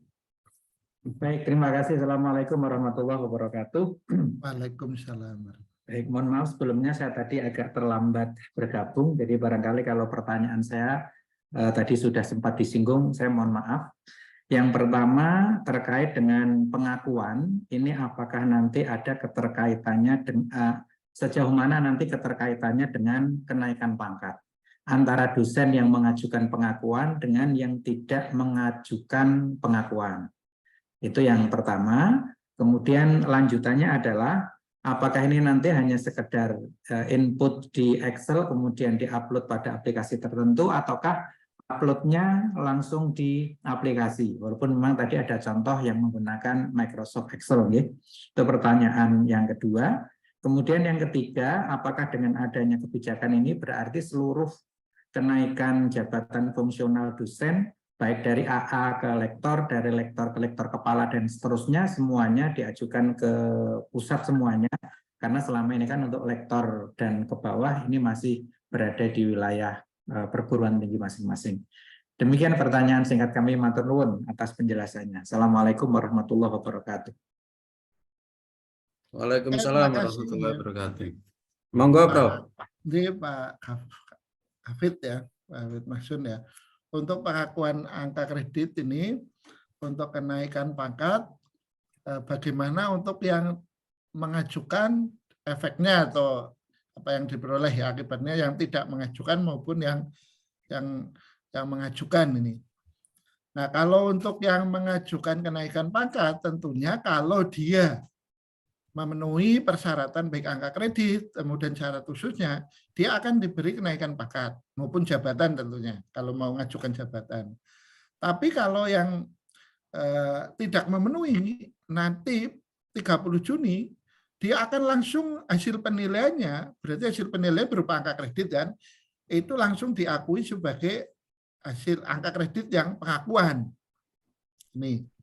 Nah, bagaimana untuk dosen yang tidak mengajukan atau kalau yang tidak mengajukan, tentunya angka kredit setelah SK TMT penetapan angka kredit terakhir sampai dengan karya 31 Desember 2022 itu hangus. Nih. Jadi hangus kalau yang tidak mengajukan. Nih. Kemudian bagaimana mekanisme isi dan unggah? Yang dilakukan oleh dosen itu adalah menyusun dupak. Ya, jadi untuk pendidikan tadi sendiri daftar usul pelaksanaan angka kredit ya, daftar usulan penilaian angka kredit ya. Jadi untuk yang pendidikan disusun sesuai format A itu, kemudian penelitian disusun sesuai format yang ada, pengabdian dan ini apa penunjang di situ. Nah, kalau sudah maka minta tanda tangan pimpinan, ketua jurusan minimal itu. Nah, ini dikirim ke perguruan tinggi, tim di universitas. Nah, di universitas nanti yang membuat rekap sesuai dengan lampiran-lampiran itu, rekapnya itu. Diberi nama dosen ini berapa dan seterusnya. Nah, untuk yang dosen itu bisa ini apa membuat ini sendiri atau ngambil di Excel itu ada juga ini kan sama formatnya seperti kenaikan pangkat biasa. Nah, untuk yang tim di perguruan tinggi yang merekap itu dan membuat berita acara nanti ini formnya itu sudah ada di Excel ya, di Excel yang ada di PAK Kemendikbud.dosen. Nanti di situ ada menu untuk ini apa namanya import ya. Import data itu nanti muncul Excel-nya bisa di-download, kemudian diunggah, kemudian print berita acaranya ditandatangani, diunggah lagi, kemudian sudah ada bukti kirim ya, sudah ada di situ ya. Kemudian berkaitan dengan untuk yang pengakuan. Untuk yang pengakuan itu berlaku untuk semua level JF dari asisten ahli sampai guru besar. Ini dikoordinir oleh universitas, rekapnya dikirim ke Kemendikbud. Nanti dari Kemendikbud dikirim semua ke BKN karena datanya itu adalah data kepegawaian ya. Sementara untuk yang kenaikan pangkat maupun jabatan itu mengikuti jenjang ya. Kalau yang naik JF misalkan ke asisten ahli maupun lektor, nanti usulannya dan penilaiannya ini kalau yang rumpun ilmu non agama itu di tingkat perguruan tinggi atau LL-Dikti. Ya. Tapi untuk yang LK dan GB sampai dengan di Dikti ini. Nah, nampaknya untuk yang di Kemenak itu kan ada kebijakan lain berkaitan asisten ahli dan lektor ini berlaku untuk perguruan tinggi tertentu ya. Kalau perguruan tinggi yang besar ada kebijakan ini. Kalau yang kecil, oh ini sampai di Kemenak itu nampaknya seperti itu saya baca ya. Demikian yang bisa saya sampaikan, Pak David. Ya, terima kasih. Ya. Monggo Pak Nanang. Ya, terima kasih. Assalamualaikum warahmatullahi wabarakatuh. Waalaikumsalam warahmatullahi wabarakatuh. Ya, terima kasih Prof. Sutikno, Prof. Maghfur, para pimpinan yang sudah memfasilitasi acara ini. Ini pertanyaan saya agak banyak, Prof. Mudah-mudahan, iya, mudah-mudahan, sabar gitu. Yang pertama, ini ada beberapa yang sudah proses ya kemarin itu ya, termasuk saya. Kebetulan saya sudah ditetapkan PAK-nya per tanggal 6 Oktober 2022. Dan ada juga teman-teman yang sedang mengajukan begitu, meskipun mungkin PAK-nya belum keluar. Nah, apakah yang sudah mengajukan itu terkena proses transisi ini gitu? Kalau saya sih katanya sedang pengajuan SK ya, PAK sudah ditetapkan sedang pengajuan SK. Kemudian pertanyaan berikutnya, jadi di PAK itu yang saya sudah ditetapkan itu waktu penilaiannya 1 Juli 2019 sampai September 2022. Nah, ada beberapa naskah saya yang terbitnya itu sebelum September 2022, tetapi belum diajukan di PAK yang sudah ditetapkan itu.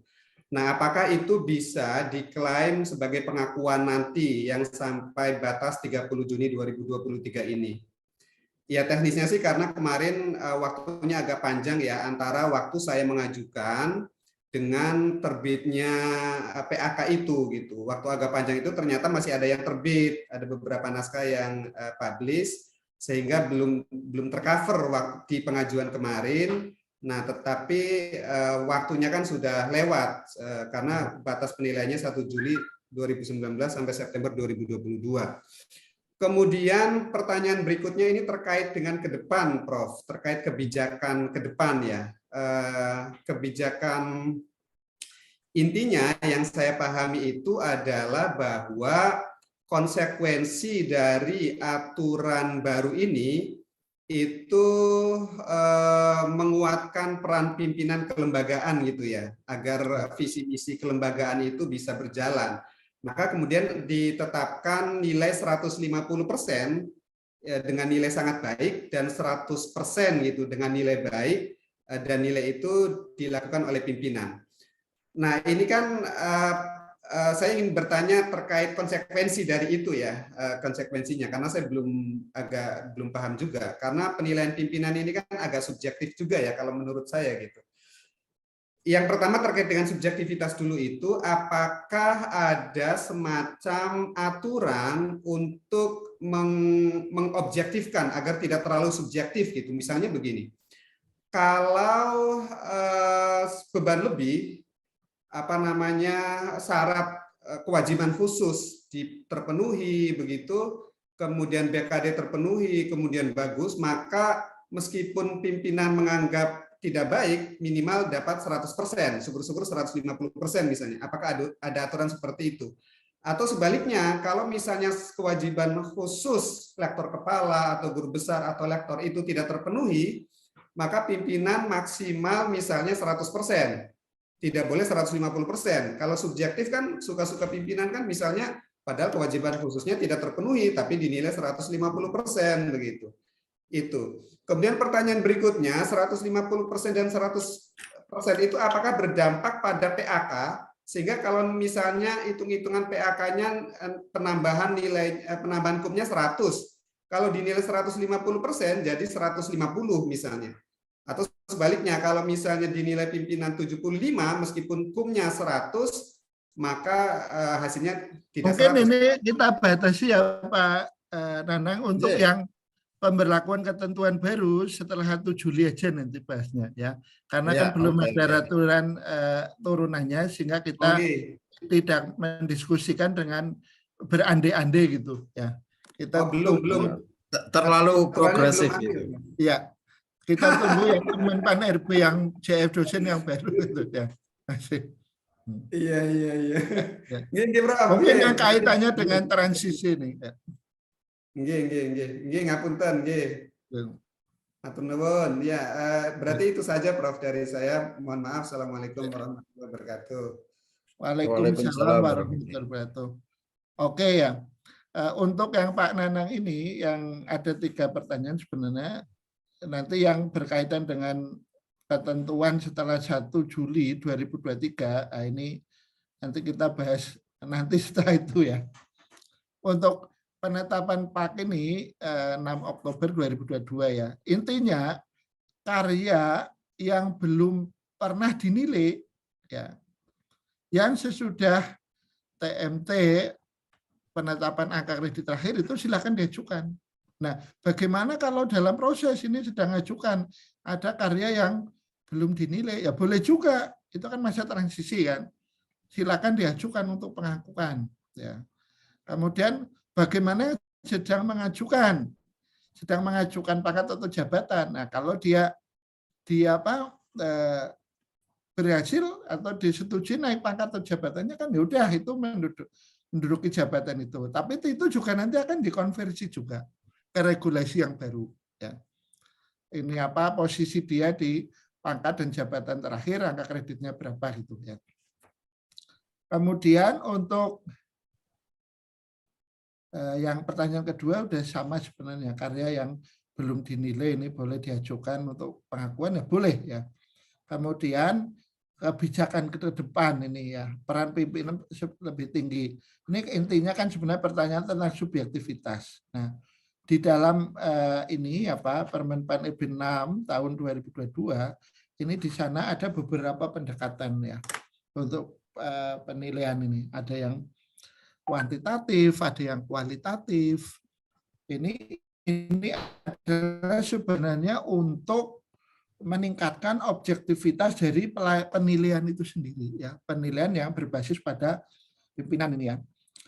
Ada pendekatan ada metodologinya ya, baik yang kuantitatif maupun kualitatif, dan yang kuantitatif itu juga ditunjukkan dengan indikator-indikator kinerja. Contoh misalkan ada 2 dosen, kedudukannya sama, kemudian mendapat tugas sama.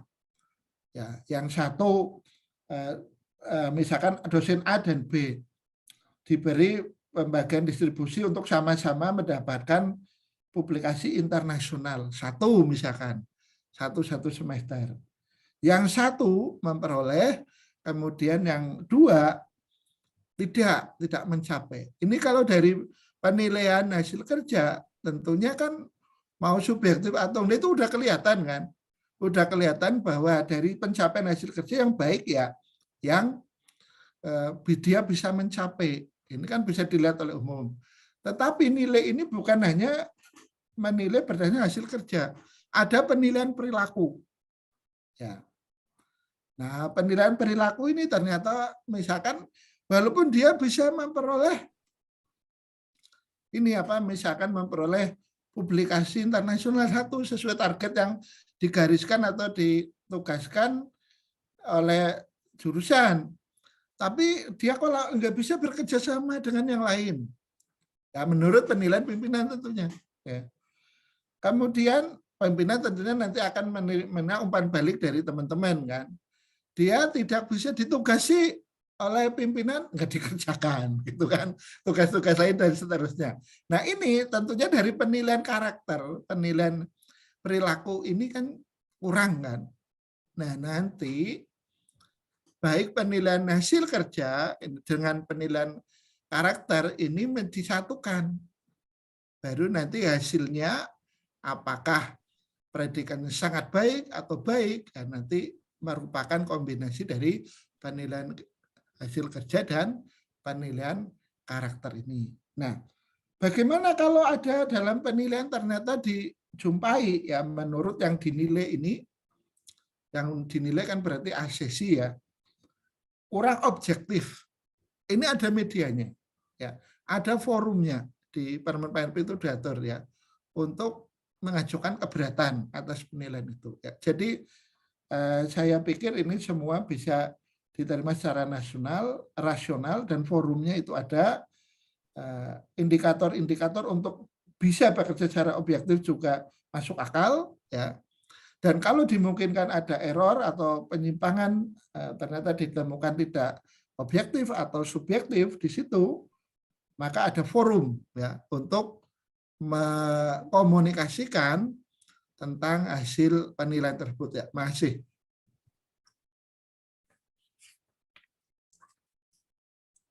Ya, terima kasih Prof atas penjelasannya.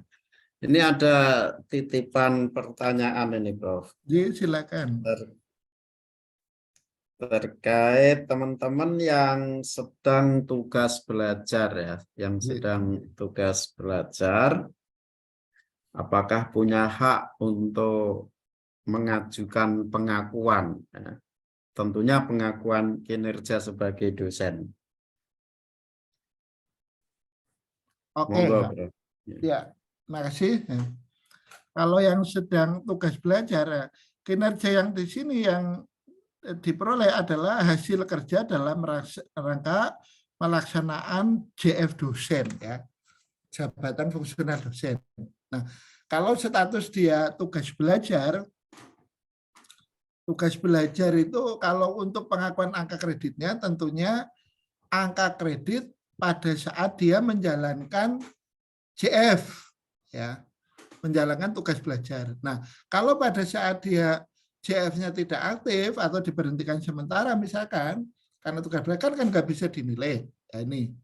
Nah, kemudian kalau berkaitan dengan apakah dosennya tugas belajar kan udah lama tidak bisa naik pangkat, itu sebenarnya bisa naik pangkat secara reguler, ya. Tidak melalui angka kredit, tapi naik pangkat secara reguler, dan itu di dalam Permendikbudristek tentang tugas belajar sekarang dinyatakan secara eksplisit ya, karena itu hasil diskusi dulu tim di Kemendikbud dengan tim Menpan, yang selama ini pemahaman dosen itu harus naik pangkat harus mengumpulkan angka kredit. Oh, enggak juga, ya, tidak selalu ada boleh naik pangkat karena dia sudah bekerja sekian tahun, naik pangkat namanya reguler ya, tapi hanya satu tingkat ya, satu tingkat tidak memerlukan angka kredit, itu dia bisa naik pangkat secara reguler. Nah kalau mau naik pangkat lagi ya harus ngumpulin angka kredit nanti ya, itu ya. Makasih ya, itu yang bisa kami sampaikan. Ya, terima kasih. Ya, berarti ini teman-teman yang sedang tugas belajar untuk pengakuan angka kredit harus di saat dia aktif ya, gitu ya Prof. Tapi ada mekanisme kenaikan pangkat lain ya melalui reguler kalau dari sisi waktu dan regulasi memenuhi syarat dan ketentuan itu. Monggo Bapak Ibu, apakah masih ada atau sudah cukup penjelasan? Ada pertanyaan di chat ini, coba saya jawab Pak Warek. Oh, nggih, siap. Monggo. Yang pertama pertanyaan dari ada dari Bapak Kordi Fadal ya. Apakah angka kredit yang sudah mendapat pengakuan nanti bisa dipakai untuk kenaikan jabatan? Kalau kenaikan jabatan tidak bisa ya. Kalau pangkat 1 tingkat dimungkinkan. Ya. Berhubung saat ini belum memenuhi syarat khusus. Ya. Kalau jabatan tidak bisa. Ya. Kemudian dari pertanyaan Ibu Anindya Emsa, apakah jika pengajuan AAK lektor yang sudah cukup poin, berarti angka kredit ya, sudah mencukupi, tetapi belum 2 tahun masa asisten ahli bisa diakomodir sebelum 1 Juli 2023. Jadi ini kan masa jabatan ya, belum 2 tahun. Nah, misalnya AA di bulan November dan pengajuan ke lektor di bulan April. Nah, kalau ini sebenarnya ketentuan ya, ketentuan masa jabatan untuk naik jabatan kan menduduki jabatan sebelumnya 2 tahun minimal. Nah, permasalahannya di sini, kalau ada penerbitan SK baik di Kemenak maupun Kemendikbud, yang dia, yang dokumen itu misalkan membandingkan TMT sebelumnya, ini misalkan persis 2 tahun. Ya. Berarti pada saat pengajuan, misalkan TMT SK jabatan sebelumnya 1 April misalkan 2020, kemudian TMT jabatan sebelumnya sesudahnya 1 April 2022 misalkan, atau ini kan 2 tahun persis. Ya. 2 tahun persis. Kalau dari sisi SK ini sah, betul. Ya. Karena SK-nya menyatakan kan bahwa untuk naik ke jabatan berikutnya minimal menduduki jabatan tersebut 2 tahun. Dari sisi penerbitan SK itu sudah betul. Permasalahannya dari sisi proses betul enggak? Coba kita ambil contoh ini. Ini berarti proses penilaiannya misalkan di perguruan tinggi itu yang bersangkutan belum 2 tahun. Ya. Ada ketentuan enggak yang melarang itu? Secara eksplisit enggak ada yang larang ngatur. Permasalahannya dari sisi keabsahan dokumen, pada saat rektor mengajukan kenaikan jabatan seorang dosen, itu ada pernyataan hasil penilaian baik dari tim PAK, dari berita acara Senat yang menyatakan apa? Bahwa si A, hasil rapat ini menyatakan bahwa si A memenuhi syarat naik jabatan ke ini. Kalau memenuhi syarat, berarti bukan hanya syarat keterpenuhan angka kredit, tetapi syarat-syarat lainnya, termasuk syarat masa minimal menduduki jabatan sebelumnya, dan syarat berintegritas, bermoral yang baik, memenuhi syarat khusus, dan seterusnya. Nah, berarti apa? Kalau pernyataan berita acara di keterangan Senat tersebut, berita acara Senat menyatakan bahwa memenuhi syarat untuk naik jabatan, itu dianggap bahwa informasi itu tidak valid. Ya. Apalagi misalnya ditandatangani di berita metere, ya, berarti menyatakan informasi yang tidak valid di situ. Kenapa? Karena ternyata belum 2 tahun. Ya. Berarti apa? Kalau dari sisi proses, maka 2 tahun ini mestinya pada saat dinyatakan memenuhi syarat oleh Senat ataupun pimpinan perguruan tinggi itu sudah 2 tahun. Kecuali isi berita acaranya, si A, dosen A ini telah memenuhi angka kredit saja untuk naik jabatan, bukan memenuhi syarat. Kalau memenuhi angka kredit saja kan dihitung angka kredit cukup.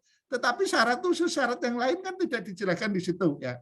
Tapi kalau statement dari berita acara itu adalah memenuhi syarat untuk naik jabatan, nah, ini berarti ada ketentuan yang ada substansi yang belum dipenuhi di situ ya. Makasih ya.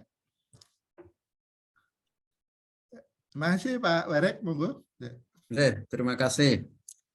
Masih ada yang lain? Ini Pak Kurti jadi mau tanya? Jadi Prof. Oh ya, silakan. Mohon maaf, mohon izin. Ini mungkin saya termasuk yang tidak paham. Tadi disinggung sama Prof. Mahfur, saya termasuk yang walaupun tidak eksplisit. Saya adalah termasuk yang sedang tugas belajar ini, Prof. Tikno ya. Nah, posisi saya sekarang ini langsung konkret cerita tentang kegalauan saya ini, Prof. Saya sedang di posisi lektor 300. Lektor 300 sejak awal 2017. Ini termasuk yang tidak produktif ini kayaknya. Yang Senior mandi. sini. Saya tidak tahu apakah saya senior atau setengah senior, tapi yang jelas saya hitung-hitung sudah lebih dari 10 tahun, sudah sejak 2011. Nah, dari 2017 kan sekitar 6 tahun ini sekarang. Sejak tahun 2022 saya tugas belajar. Saya tidak mengajukan ke lektor kepala karena memang kendala. Mungkin bisa lebih cepat, Pak, karena nanti jam Ya. 10 kita akhiri ya. Oke. Apa inti pertanyaannya? Inti pertanyaannya, kum saya nanti yang misalnya mendapatkan pengakuan untuk proses kenaikan, ini ingin mempertegas saja, kenaikan jabatan ke lektor kepala itu memang tidak bisa dipakai itu ya, Prof. Ketika saya sudah mendapatkan ijazah S3 misalnya, Prof. Dari 2017 sampai 2022 kemarin gitu, tulisan karya-karya tulis ilmiah untuk pengajuan ke lektor kepala setelah saya S3 nanti. Selesai S3 gitu. Oke, makasih Pak. Bisa mungkin Pak Kurdi itu bisa mengajukan kalau angka kreditnya sudah mencukupi dan memiliki syarat khusus, itu dengan ijazah S2 bisa mengajukan ke LK. Tapi syaratnya jurnal internasional, 1. Kalau nanti mengajukan dengan ijazah S3, itu bisa dengan jurnal nasional terakreditasi peringkat 2 ya, atau peringkat 1. Ya, ini. Jadi pilihannya itu, Pak. Nah, kalau tidak mengajukan supaya tidak hilang, diajukan pengakuan angka kredit yang diperoleh, karya-karya yang diperoleh pada saat JF-nya aktif. Ya, melaksanakan JF. Ya, jadi yang sekolah berarti kan dia tidak melaksanakan JF-nya diberhentikan kan tidak ini kan diakui. Kemudian kalau tidak mengajukan gimana? Ya itu saya nganggu semua. Gitu ya. Demikian Dan. Berarti pengajuan yang disahkan itu bisa dipakai untuk nanti ketika saya mengajukan ke lektor kepala setelah S3 itu, Prof. Nanti kalau sudah ini Pak, sesudah 1 Juli, pengajuannya itu tidak berdasarkan penilaian angka kredit per karya itu tidak. Tapi performa kinerja Pak Kurdi itu selama 1 tahun. Nanti dapat angka kredit tahunan. Sesuai dengan predikat kinerjanya. Kalau untuk yang saya yang hafal itu, ya kalau profesor, kalau predikat kinerjanya baik, itu angka kredit tahunannya 50. Kalau sangat baik 75.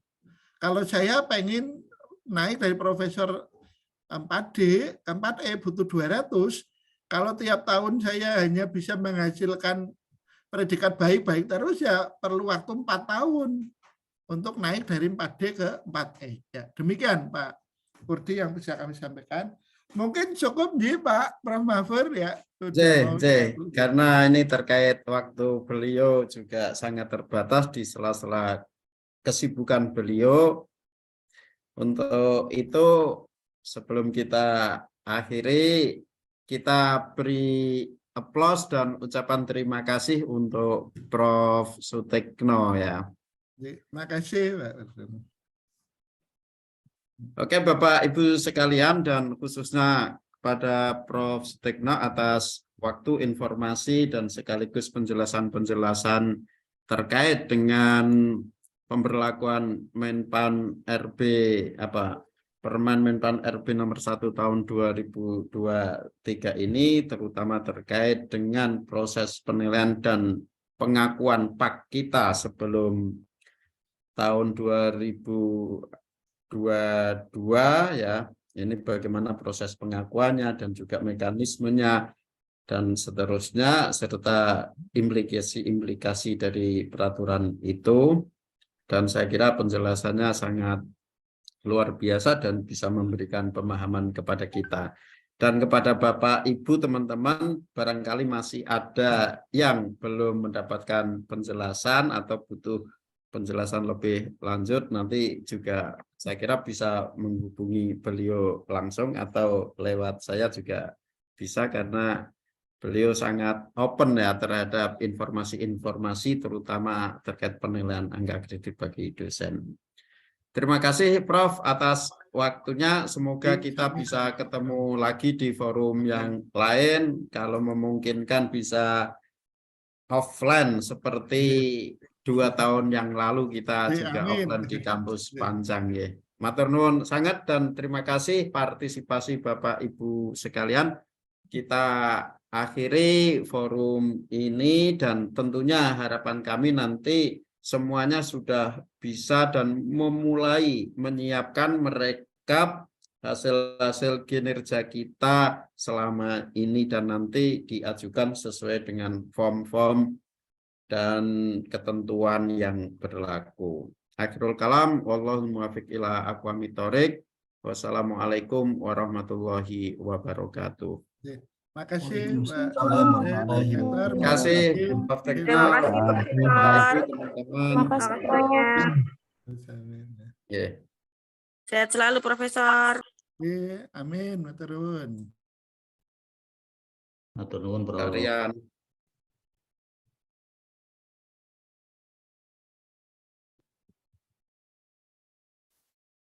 Pak Kapus Nanang. Siap, Pak Bos. Ya. Ayo pengakuan. Mbak Rian. Pak Makmun, gimana kabarnya Pak Makmun? Puasa enggak ini? Pak Makmun kan musafir itu, boleh enggak puasa? Prof Mahfur, kalau boleh izin bertanya, kayaknya ini pertanyaannya Budiah yang di chat itu mewakili angkatan saya yang pupuk bawang, mungkin bisa dibantu sedikit jika ada 1 atau 2 menit. Gimana yang untuk teman-teman yang kenaikan pangkat masih dalam proses penilaian? Ini yang Oh bukan, itu bukannya itu yang atasnya. Yang Diah Puspita Ningrum. Diah Puspita, pengajuan AA sudah memenuhi semua syarat untuk bukti dokumen, tapi proses pengajuan masih berjalan untuk memenuhi 1 tahun. Apakah boleh? Ya, ini mengajukan TMT sudah punya TMT terakhir belum? Penilaian belum ya? Belum, kan masih baru, Prof. Maksudnya ini baru mau AA ini. Ya, jadi intinya kan kalau itu hasil kinerja sebelum Desember 2022 itu kan nanti bisa diajukan pengakuan dengan mengacu PO Pak yang tahun 2019. Tetapi kalau setelah itu nanti mengikuti aturan baru, Mbak Rian ya. Nah ini teman-teman sudah belum mengajukan ya ini ya, berjalan ini. Belum, jadi itu kami kan TMT-nya 1 Maret, Prof. Jadi ketika masuk itu semester sudah berjalan. Jadi waktu itu pertama kali masuk nggak dapat jam mengajar. Nah baru dapat jam mengajarnya itu semester kemarin dan semester ini. Sementara syaratnya harus 2 semester ya. Ya, begitu. Meskipun SK-nya untuk yang semester ini sudah keluar. Pertanyaan singkatnya adalah apakah kami sudah bisa ikut mengajukan AA di masa transisi ini atau masih harus menunggu waktu tertentu begitu. Ini kalau aturan Menpan RB itu kan nanti berlaku mulai 2023 dengan ketentuan baru. Jadi kalau mendengarkan penjelasan dari Prof. Tekno tadi, teman-teman bisa mengajukan pengakuan, ya, pengakuan sampai Desember 2022. Untuk kinerjanya ya diajukan, jadi semuanya diajukan untuk pengakuan. Lah, baru nanti yang 2023 ini dengan ketentuan baru. Lah, ketentuan barunya seperti apa ini kan belum jelas juga ya, belum ada regulasinya. Gitu Mbak Siap. Rian ya. Karena Siap. ini di pertengahan ini ya, ada 2 fase ya. Fase yang berlaku PO-PAK yang tahun 2019 itu acuan pedoman kita, tetapi ini juga ada aturan baru. Jadi diajukan untuk pengakuan dulu. Nah, gitu ya. Oke, siap. Terima kasih, Oke. Prof. Ya, oke. Tetap puasa ya, Mbak Dian ya. Oke, Prof, siap. Pak Warek, Assalamualaikum. Waalaikumsalam. Mana foto terbaiknya? Lagi check up nih, sambil check up. Waduh. Udah kapan belum yang presentasi? Mau tanya nih, mau tanya. Ya, pengakuan ini bisa. Monggo, tanya.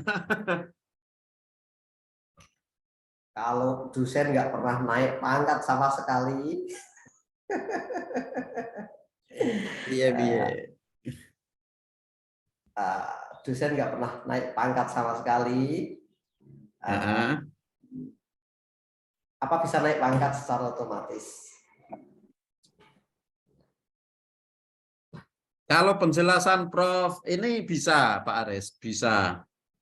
Bisa tapi sekali. Tapi di kita belum pernah sama sekali itu. Nanti coba OKPP kepegawaian biar mempelajari lebih lanjut. Jadi memang selama ini kita pahamnya kalau dosen itu harus